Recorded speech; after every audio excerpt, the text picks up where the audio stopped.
Nagkaroon ng duelo sina Nikola Jokic and Victor Wembanyama sa kanilang laban kanina, mga idol. Si Wembanyama tumala ng 35 points, 18 rebounds and 4 assists. Samantalang si Nikola Jokic 41 points, 18 rebounds din at mayroong 9 assists. Muntik nang mag-triple-double.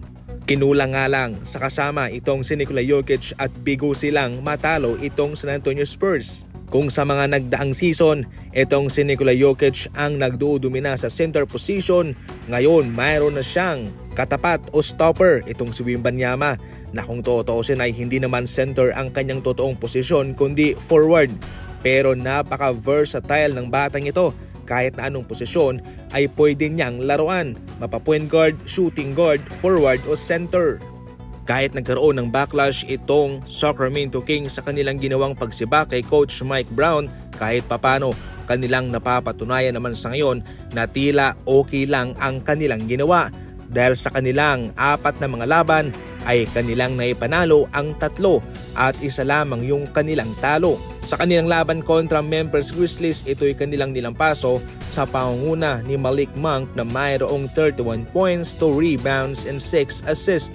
DeRozan nag-ambag ng 29 points, Fox 23 points and Sabonis double-double with 17 points and 10 rebounds. Sa kabila, Wells 30 points, Jackson Jr. 28 points, Desmond Bane 22 points. Yung kanilang mga nagdang laban, sila yung nanalo sa Philadelphia 76ers at sa Dallas Mavericks. Yung sa Lakers lang sila natalo. Tila nabuhayan itong mga malalaro ng Sacramento Kings pagkatapos na sibakin ba naman si Coach Mike Brown.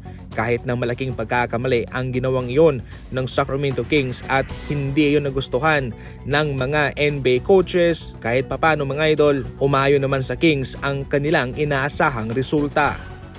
Nagpatuloy ang pag-alboroto nitong Cleveland Cavaliers at ngayon yung kanilang record ay nasa 30 wins and 4 losses na.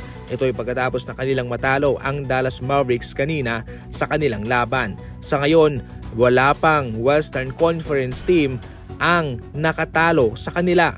Target ngayon ng Cleveland Cavaliers na maungusan ang record ng Golden State Warriors sa regular season na 73 wins and 9 losses. Kanilang gagawin yung 72 wins mga idol. Subalit marami pa namang laban na kakaharapin itong Cleveland Cavaliers at mahirap mag-predict. Especially meron pa silang laban kontra sa OKC Thunder na malakas din ngayon. At kasalukuyang mayroong 12 winning streak ngayon sa NBA. Kaya marami na ang excited na makita ang tapatang ito dahil ito'y tagpo ng malalakas na team sa NBA.